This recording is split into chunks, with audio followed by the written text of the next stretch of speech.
Ceci est un livre audio autogénéré par Google. Diplomatie et stratégie. Collection dirigée par Emmanuel Collier. Ouvrage paru. Daboville, Robert, Investissement pétrolier chinois en Afrique 2010. Mignot, Bruno, Il était une fois des militaires. Chronique d'une mutation en cours 2009. Lodo, Jean-François, Le nouvel ordre du puzzle des Balkans 2009. Mallatraite, Clémence. En collaboration avec Thomas Mécharos, La France puissance inattendue au XXIe siècle dans le Pacifique Sud 2009. De Remaux, René Maurice, L'Organisation internationale de la francophonie. L'Institution internationale du XXIe siècle 2008. Koyokaru, Toru, Géopolitique de la mer Noire. Éléments d'approche 2008. Lefebvre, Jean-Luc, À la recherche du cinquième élément, du feu à l'espace, une brève histoire de conquête 2008. Mignot, Bruno, Regard d'un militaire sur la société française. La République nous appelle 2007. Meyer, Michel, La nouvelle diplomatie commerciale brésilienne. Lula, Danse avec le soleil 2005. Avant-propos. La négociation est certes un processus d'interaction sociale, mais c'est un exercice néanmoins complexe et difficile. La négociation se trouve au centre de la politique internationale, et c'est l'instrument qui permet l'interaction entre tous les acteurs qui interviennent sur la scène internationale. En tant qu'instrument politique, la négociation est sujette aux éléments contraignants de la vie internationale. Elle doit composer avec les asymétries de puissance, lesquelles peuvent rendre son exercice largement frustratoire pour ceux qui se trouvent à l'autre bout de l'échelle de la puissance, les pays les moins avancés, ou les pays les plus fortement endettés. C'est pourquoi les jeux des coalitions et la construction du consensus sont autant des techniques auxiliaires de la négociation, surtout dans le contexte multilatéral qui semble être le mot d'ordre face à l'écrasante mondialisation. Diplomates, professionnels, praticiens, enseignants et étudiants seront confrontés à la réalité de la compétition ou de la coopération, et cela demande de la préparation, c'est pourquoi la phase de préparation de la négociation revêt une importance capitale. Cette phase doit aujourd'hui intégrer une nouvelle intelligence fondée sur l'approche culturelle et les revendications identitaires. Instrument de la diplomatie préventive ou technique de gestion de crise, son rôle s'étend à la réconciliation dans la phase de la négociation post-conflit, indispensable à la reconstruction de la paix. La mise en commun de nos expériences, aussi bien universitaires que sur le terrain, nous permet d'apporter notre contribution à une meilleure compréhension de cet exercice qui permet de façonner notre monde, et à l'humanité de chercher à atteindre son aspiration commune de paix et de prospérité. Cet ouvrage est le résultat d'un exercice holistique et fusionnel de nos notes des cours dispensés au Centre d'études diplomatiques et stratégiques,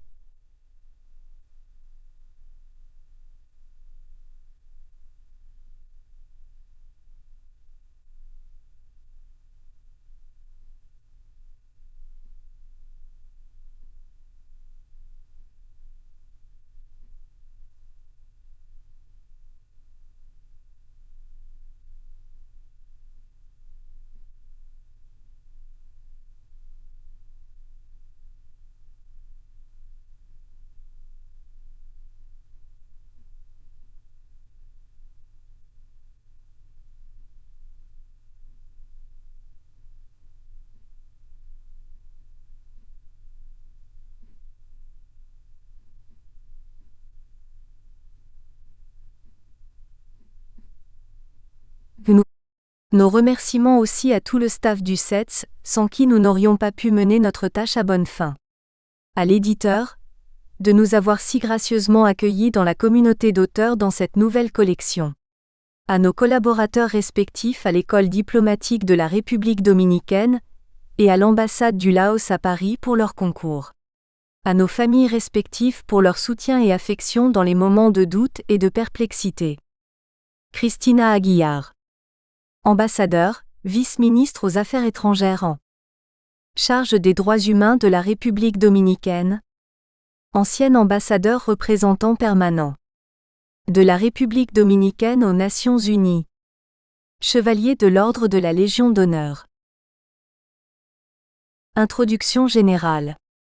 La négociation internationale est un processus d'interaction sociale entre deux ou plusieurs parties appartenant à des États différents.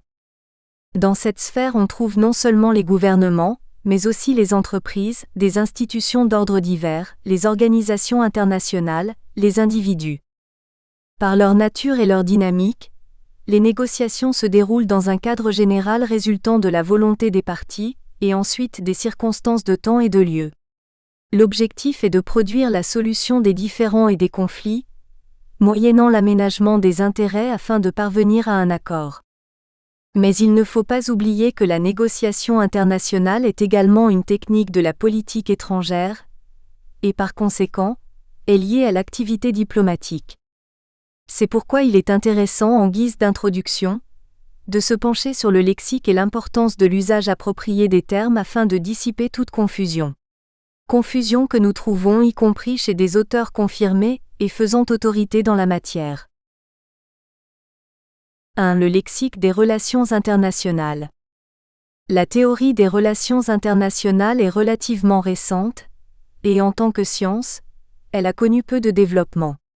L'opinion de certains auteurs est qu'en raison de cela, elle emprunte des chemins arides, avec un langage et des techniques très sophistiquées réservées à un public d'initiés. D'autre part, la théorie de la politique étrangère, dans laquelle nous pourrions voir un complément, n'a pas reçu une attention significative de la part de la communauté scientifique. La conséquence est que le langage courant charrie des confusions conceptuelles constatées même dans les travaux des érudits de la politique internationale, et que cela rend difficile une approche claire et précise des questions théoriques dans le champ des relations internationales. Particulièrement, le concept de politique étrangère qui nous intéresse tout spécialement, est fréquemment confondu avec le concept de politique internationale, d'une part, et avec le concept de diplomatie d'autre part. En outre, le terme diplomatie est utilisé sans aucune rigueur intellectuelle pour désigner des choses de nature différente. Quelquefois le terme diplomatie est utilisé comme synonyme de politique étrangère, mais aussi pour désigner les moyens pacifiques et de manière générique, les instruments de la politique étrangère, c'est-à-dire toute forme de négociation, par opposition aux instruments à caractère violent et en particulier la guerre. Les érudits en relations internationales n'échappent pas à la confusion du lexique et des concepts, car souvent, ils confondent délibérément les concepts de politique étrangère et de diplomatie. Pour illustrer ce propos, on va citer un auteur de l'Université de Galles, spécialiste en politique internationale, qui écrit ce qui suit dans l'introduction d'une intéressante étude sur la diplomatie dans l'histoire européenne moderne. The word diplomacy in the title of this volume is used not in its narrower sense of the professional work of a diplomat but in its wider reference to the full range of international politics in the familiar phrase diplomatic history. Le terme diplomatie employé dans le titre de ce volume n'est pas employé dans son sens strict qui se réfère au travail du diplomate mais dans un sens plus large qui englobe toute la panoplie de la politique internationale comme dans la phrase habituelle, histoire de la diplomatie. D'ailleurs, la plupart ou presque toutes les études consacrées à l'histoire de la diplomatie ne concernent pas vraiment l'histoire de la diplomatie en tant que telle, mais plutôt l'histoire des relations extérieures ou la politique étrangère de certains pays. Et nous allons voir quelques exemples célèbres. Dans son ouvrage très connu Paix et guerre entre les nations, le célèbre sociologue Raymond Aron commence par donner une définition de la diplomatie comme étant une méthode de la conduite des relations entre les États. Une méthode pacifique, par contraste avec les méthodes violentes qu'il appelle stratégie, mais après il emploie le terme diplomatie comme synonyme de politique étrangère, il dit en se référant à la doctrine de L', équilibre de puissance, odieuse ou admirable, rude ou précieuse. La diplomatie de l'équilibre de puissance peut être mise en application soit par la diplomatie, soit par la stratégie. D'autre part, quand il identifie la diplomatie comme un moyen pacifique d'exécution de la politique étrangère, Aron se place dans le courant qui identifie la diplomatie avec la négociation, c'est-à-dire avec les méthodes pacifiques de conduite des relations entre les États. Cette méthode est un peu simpliste car, par économie, on emploie le même terme pour désigner deux concepts distincts. De la même façon, Hans J. Morgenthau, l'un des pionniers de la théorie de la politique internationale aux États-Unis, dans son ouvrage classique La politique entre les nations, Politics Among the Nations, traite la diplomatie comme si elle pouvait se confondre avec la politique étrangère, alors que l'objet de la politique est d'assurer la paix entre les nations au moyen de l'aménagement de leurs intérêts respectifs. Le terme diplomatie employé dans les pages qui suivent se réfère au processus de conceptualisation, élaboration et d'exécution de la politique étrangère à tous les niveaux, depuis le plus élevé jusqu'au niveau subordonné. L'identité entre diplomatie et politique étrangère est fréquente et persistante, à telle enseigne qu'elle peut induire des conclusions inattendues. C'est ce que nous trouvons dans une étude publiée en 1973 sous le titre Paix et guerre conduite par l'Université de Colgate, école américaine spécialisée dans les études internationales, où un chapitre porte le titre curieux de Guerre et dissuasion comme instrument de la diplomatie, Ici, la guerre qui, tout comme la diplomatie, est un instrument de la politique étrangère apparaît comme un instrument de la diplomatie, ce qui n'est certainement pas la meilleure façon de clarifier et de définir les concepts. Ce manque de rigueur dans l'emploi des termes appropriés pour désigner la politique étrangère et la diplomatie a conduit à certaines énormités conceptuelles au sujet de certaines déclarations classiques, comme la célèbre phrase de Clausewitz que la guerre est la simple continuation de la politique par d'autres moyens. 3. L'étude de l'Université de Colgate attribue à Clausewitz la paternité d'une idée parfaitement étrangère à sa conceptualisation originelle, la substitution du terme politique par le terme diplomatie. Alors que Clausewitz affirme en explicitant sa pensée, la guerre est plus qu'une décision politique, c'est un instrument politique, une méthode de conduite des relations politiques, c'est la réalisation de celle-ci par d'autres moyens. De la guerre, page 67. La pensée de Clausewitz est claire, mais la substitution du terme politique par celui de diplomatie dans son texte aboutit à une malencontreuse confusion. Cette étude est riche en confusion conceptuelle, car dans un extrait d'une étude par Thomas Schelin, l'un des théoriciens de la stratégie le plus en vue aux États-Unis, avec le titre évocateur de diplomatie de la violence, il apparaît que dans ce contexte diplomatie est synonyme de négociation. Ceci peut être acceptable dans la mesure où la diplomatie est prise en tant qu'instrument. Cependant, dans ses développements sur la guerre, Schelin distingue entre l'usage de la force et la menace de l'usage de la force et souligne que la capacité de provoquer un dommage ou une destruction peut être un élément de pression dans les négociations, ce qui l'amène à la conclusion suivante. Le pouvoir de provoquer un dommage est un pouvoir dans la négociation. S'en servir avec habileté, c'est de la diplomatie, un peu tordue mais néanmoins diplomatie. 4. 2. Généralité sur les instruments de la politique étrangère et leur classification. Instruments et techniques de la politique étrangère sont intimement liés, comme le sont l'organe et sa fonction. Dans le langage courant, instrument identifie l'objet servant à effectuer une manipulation donnée, et technique ou méthode veut dire le processus ou l'ensemble de processus employés par une science ou un art, c'est-à-dire dans un champ quelconque de l'activité humaine. Par conséquent, un instrument est l'objet qui permet la réalisation d'une manipulation donnée, mais la technique décrit le processus employé pour la réaliser. Si nous transposons ces idées du terrain des choses matérielles au terrain des institutions humaines, n'importe laquelle de ces institutions sera appelée à être un instrument lorsqu'elle servira à réaliser une activité humaine déterminée. Instruments et techniques sont par conséquent deux aspects d'une même réalité comme la dynamique et la statique. Cela permet d'opérer une classification de diverses activités humaines, à partir des techniques et instruments qui leur servent d'appui. Les techniques sont liées à un instrument donné de telle sorte que les classifier par référence aux instruments ou techniques qui les caractérisent rend leur étude et compréhension plus aisée. Dans cette étude, nous ne dissocions pas instruments et techniques, mais l'idée est plutôt d'étudier l'ensemble comme un tout, objet et processus, instruments et techniques. Dans l'exécution d'une politique étrangère donnée, nous nous trouvons dès le début avec une distinction fondamentale, une summa divisio, entre les instruments et techniques disponibles.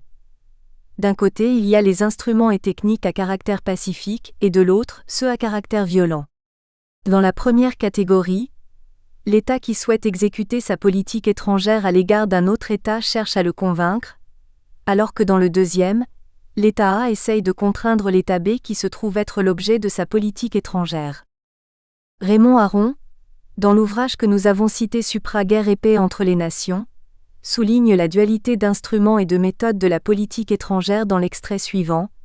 Chaque État vit en relation avec les autres États, tant qu'ils vivent en paix, ils doivent coûte que coûte communiquer entre eux. Sauf quand ils emploient la force, ils cherchent à se persuader les uns les autres.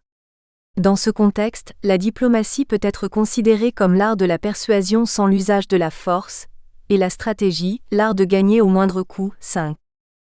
Tandis que l'instrument qui typifie une politique étrangère pacifique est la diplomatie, son instrument le plus violent est la guerre.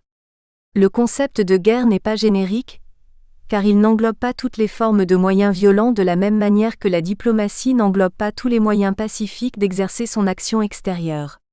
Dans son analyse des moyens violents de mise en œuvre de la politique étrangère, Raymond Aron dans son ouvrage a pris soin d'employer le terme générique de stratégie et non pas le terme de guerre, dès lors qu'il se réfère à d'autres moyens violents qu'implique l'emploi de la force comme par exemple la dissuasion, laquelle ne rentre pas dans l'appellation de guerre dans le sens strict de ce terme. Mais malheureusement, il ne prend pas les mêmes précautions lorsqu'il traite des moyens pacifiques qu'il englobe sous le chapeau de diplomatie par contraste avec la stratégie. Jetons un coup d'œil aux divers moyens pacifiques qui peuvent assurer la mise en œuvre d'une politique étrangère donnée. Lorsqu'un État ou une entité politique souhaite établir des relations avec un autre État ou entité politique, cette intention est le premier pas positif dans l'exécution de la politique étrangère. La première idée qui nous vient à l'esprit est qu'il faut prendre contact. Donc, le premier pas de mise en œuvre de la politique étrangère est celui d'établir un contact avec un État donné. Les fonctions de l'État sont effectuées au moyen d'organes souverains qui sont déterminés par l'ordre constitutionnel en vigueur dans celui-ci, et parmi ces organes, il y en a qui ont la compétence pour conduire l'action extérieure. L'organe compétent de l'État désigne quelle entité ou institution sera en charge de le représenter dans la prise de contact avec les représentants de l'État B. Ce contact au niveau international constitue l'acte primaire de la politique étrangère, celui d'établir des relations internationales, entendues comme les relations entre États. Mais ce contact est établi dans un but précis, et ce but est la substance de la politique étrangère de l'État A. Ce but peut être, par exemple, l'établissement d'échanges commerciaux. Les contacts entre États afin d'aménager des solutions à des problèmes d'intérêt commun ou réciproques sont appelés du terme générique de négociation dans son sens large car, dans le sens strict, le terme négociation veut dire l'effort de transiger sur les différences afin de parvenir à un accord, généralement par écrit, sur un problème donné. Négociation veut dire dans son sens premier le dialogue entamé par deux États. Certains auteurs francophones utilisent le mot commerce et lorsqu'on parle de commerce entre États, on parle de dialogue engagé. Les deux termes, négociation et commerce, proviennent du lexique des transactions matérielles, ce qui tend à prouver l'importance de ce genre de transactions dans l'ensemble des relations internationales. Il est curieux d'observer, et ce à titre de parenthèse, que les départements qui dans les différents États s'occupent de la conduite de la politique étrangère portent des appellations génériques pour désigner leur domaine d'exercice. En Espagne, le ministère concerné s'appelle ministère des Affaires extérieures, au Brésil des Relations extérieures comme en République dominicaine, en Grande-Bretagne, le Foreign Office, et puis en France, ministère des Affaires étrangères. Il est à noter que cette appellation rappelle l'idée générique de négociation pour conduire les affaires. Il nous reste une question. Est-ce que l'idée de négociation, prise dans le sens que nous venons de décrire, englobe toute catégorie de contacts pacifiques auxquels peuvent se livrer les États les uns envers les autres? La réponse est non, car la négociation suppose un contact réciproque, ce qui implique l'idée de plusieurs parties intervenant à ce contact et qui représentent les organes souverains de deux ou plusieurs États, bilatéral lorsqu'il se passe entre deux États et multilatéral lorsqu'il y a plus de deux États. Aussi, il existe des contacts de nature pacifique, mais à caractère unilatéral, qui permettent à un État de rentrer en contact avec un autre État. Par exemple, lorsqu'un État embauche une entreprise de publicité pour lancer une campagne publicitaire afin de faire connaître ses idées, informations ou arguments qui permettraient de rendre sa politique étrangère plus acceptable auprès de la population de l'autre État, il fait appel à un instrument pacifique mais complètement unilatéral. La même chose peut être dite lorsqu'un État envoie des agents secrets dans le territoire d'un autre État, afin d'obtenir l'information qui n'est pas dans le domaine public, mais qui serait importante pour la mise en œuvre de sa politique étrangère. De toute évidence, ces contacts ne peuvent pas être inclus dans le concept de négociation. Par conséquent, parmi les instruments de la politique étrangère de nature pacifique, il convient de distinguer les instruments qui impliquent la réciprocité ou multilatéraux, de ceux qui sont unilatéraux. Les instruments multilatéraux sont identifiés dans le langage ordinaire par le terme de négociation, et souvent sont confondus avec le terme diplomatie. Dans le concept de négociation, il convient de distinguer plusieurs types. A. Négociation entreprise directement par les détenteurs du pouvoir politique dans l'État, ce type de négociation, nous l'appelons négociation directe. B. Négociation entreprise par les représentants de l'État désignés par les organes souverains de l'État mais qui sont tributaires des représentants du pouvoir politique, et qui sont, au sens étroit, des agents diplomatiques. Ce type de négociation, nous l'appellerons diplomatie. C. Négociation entreprise par les représentants ou par les détenteurs du pouvoir politique d'un troisième État et qui sert d'intermédiaire entre deux États. Ce type de négociation, nous l'appellerons médiation.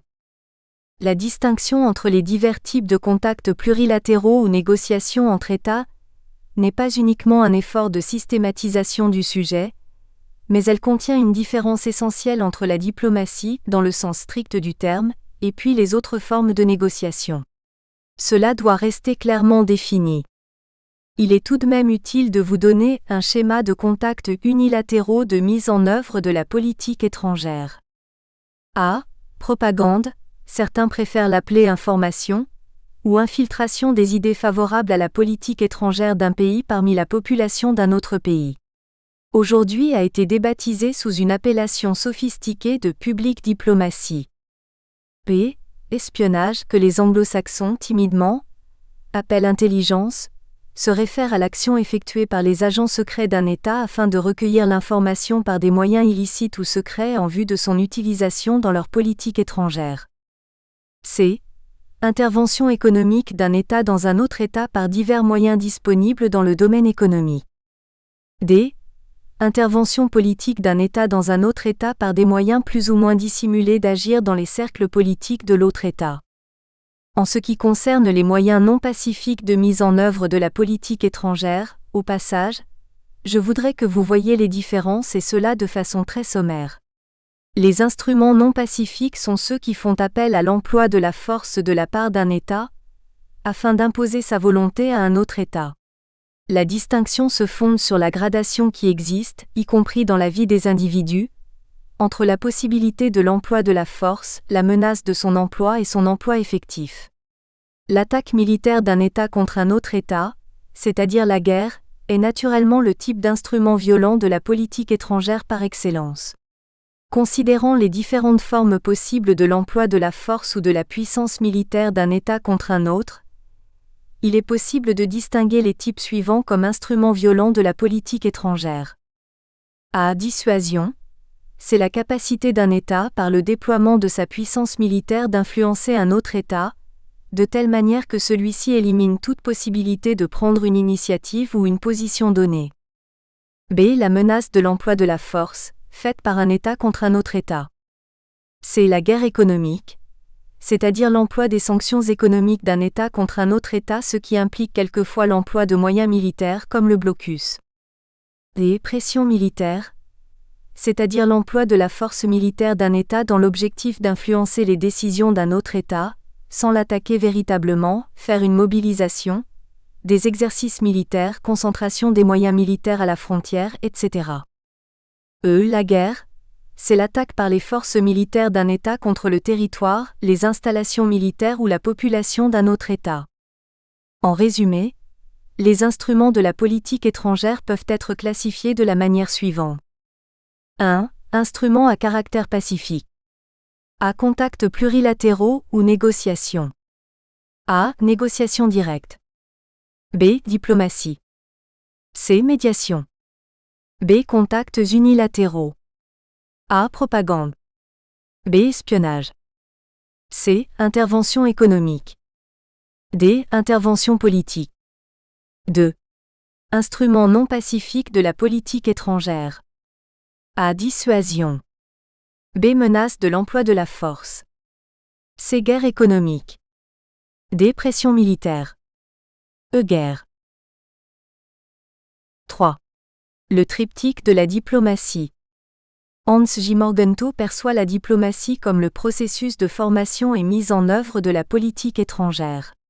Les politologues emploient le terme de diplomatie pour décrire la politique étrangère, et cela crée une confusion. Mais la diplomatie se confond avec la notion d'instrument ou technique de la politique étrangère.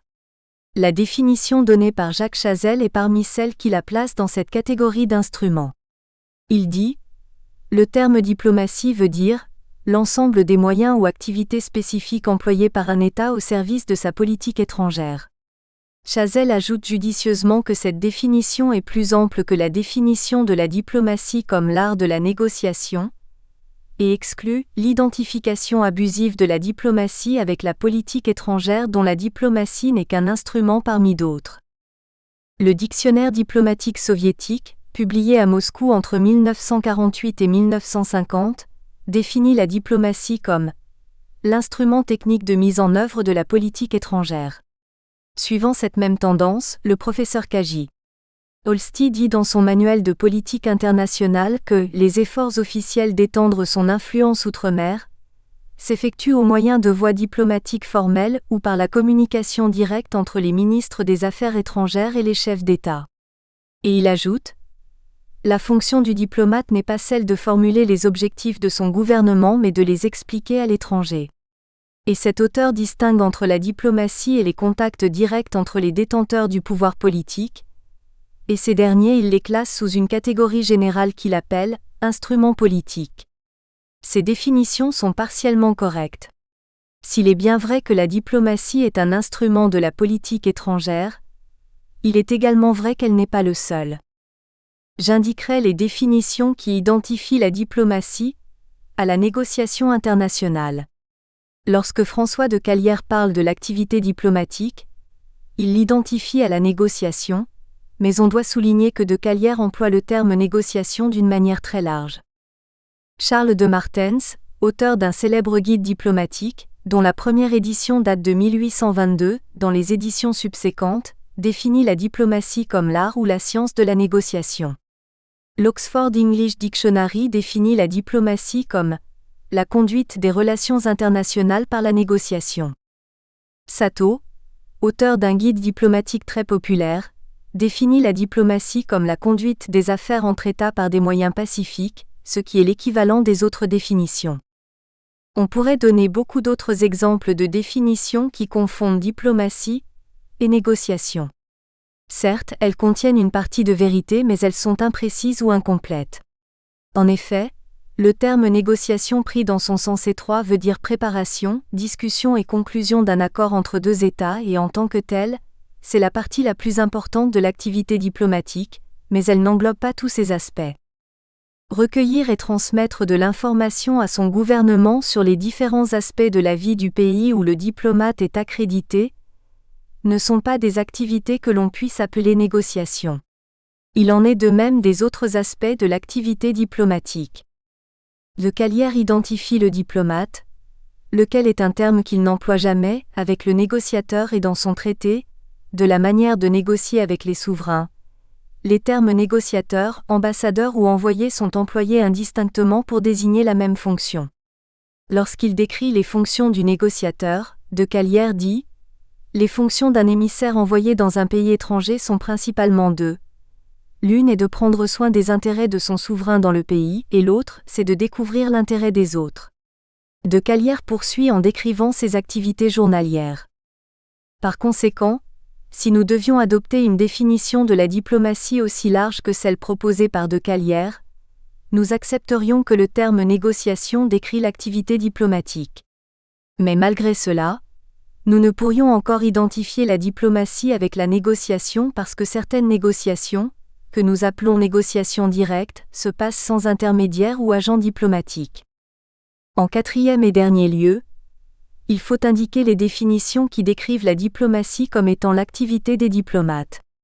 Ces définitions constituent des pléonasmes qui ne nous disent rien de l'activité qu'elles prétendent définir. C'est pourquoi Oxford English Dictionary, à côté des définitions précédemment citées de diplomatie et de négociation, fait également mention que la diplomatie est l'art ou l'affaire des diplomates. Morton Kaplan dit que la diplomatie est la mise en œuvre par les diplomates de la stratégie, dont le but est la réalisation de l'intérêt national sur la scène internationale. De telles définitions ne nous disent rien sur l'essence de la diplomatie, mais au moins elles contiennent une exactitude car personne ne peut nier que la diplomatie est l'affaire des diplomates ou que la médecine est l'activité des médecins. Sir Harold Nicolson propose une position similaire dans son traité Diplomatie, et il regrette la confusion entre négociation et politique étrangère. La négociation devrait être laissée aux professionnels formés, et la formulation de la politique étrangère est la fonction des politiciens. Dans le langage courant du citoyen lambda, diplomatie est synonyme des processus et de la machine au moyen desquels se poursuit une négociation. Une autre connotation est celle d'être une branche des affaires étrangères. Une cinquième interprétation appliquée à la diplomatie est celle de décrire une qualité abstraite, un don, et dans le meilleur sens, implique les aspects les plus élégants du sens de l'opportunité. La diplomatie est un élément essentiel dans toute relation raisonnable entre individus ou entre nations. L'Oxford English Dictionary donne la définition suivante. La diplomatie est la conduite des relations internationales par la négociation, la méthode par laquelle ces relations s'adaptent et sont conduites par les ambassadeurs et envoyés, l'affaire et l'art des diplomates. Le dictionnaire de la diplomatie de Geoff Berridge et Alan James. 1. La conduite des relations entre États souverains au travers des fonctionnaires en poste, aussi bien dans l'état d'envoi que dans l'état de réception, ces derniers étant membres du corps diplomatique de leur pays ou alors des diplomates temporaires. Ainsi la diplomatie comprend des représentants permanents devant les organisations internationales. Mais l'épine dorsale de la diplomatie a été pendant 5 siècles l'envoi des missions diplomatiques à l'étranger, et cela l'est encore. Les États sont des entités abstraites et ils ne peuvent pas communiquer selon les modalités des personnes physiques, et pour le faire ils ont besoin de passer par des représentants qui sont des personnes physiques. Et maintenant avec la révolution technologique, cela peut être fait par des individus qui se trouvent à grande distance l'un de l'autre. 2. Mais il y a des objections pratiques à leur emploi comme le seul moyen, ou comme le premier moyen de communication interétatique. La diplomatie est par conséquent le moyen principal pour la communication entre États, en leur permettant d'entretenir des relations régulières et complexes. C'est le système de communication de la société internationale. La première utilisation du terme diplomatie est attribuée à Edmund Burke en 1796.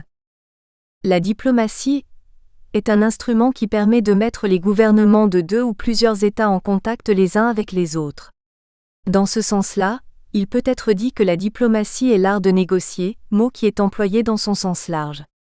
Mais, afin d'éviter davantage de confusion dans une matière où déjà il y a profusion de confusion, nous allons réserver le terme négociation pour décrire la préparation, la discussion et la conclusion d'un accord entre 2 gouvernements et employer le terme général de contact pour décrire les autres types de communication et de dialogue entre 2 entités politiques différentes. Ce contact doit être de nature pacifique, parce que ceux qui sont de nature contraignante ne tombent pas dans le champ de la diplomatie. Le but de la diplomatie est précisément d'essayer de résoudre les problèmes entre les États, par des moyens qui ne font pas appel à la force ni à la contrainte. La diplomatie est un instrument de la politique étrangère pour l'établissement de contacts entre les détenteurs du pouvoir politique de 2 États. L'élément essentiel de cette définition est le concept d'intermédiation. Les détenteurs du pouvoir politique ne peuvent pas établir de contact, et l'intervention d'un intermédiaire dans la prise de contact n'est pas une affaire de pure convention mais une nécessité. C'est une condition essentielle du système, qui depuis les temps les plus reculés de l'humanité, a été pressentie par les détenteurs du pouvoir politique des entités politiques indépendantes. L'étude des rencontres directes entre les représentants du plus haut niveau du pouvoir politique, chefs d'État ou de gouvernement, met en évidence le caractère essentiel du recours aux intermédiaires. Les historiens, pour leur part, en étudiant ce phénomène au travers de l'histoire, se sont attachés à mettre en exergue les risques qu'encourent les détenteurs du pouvoir politique de tomber sous... Nous espérons que vous avez apprécié cet aperçu. Pour continuer à écouter ce livre audio sur Google Play Livres, utilisez le lien dans la description de la vidéo.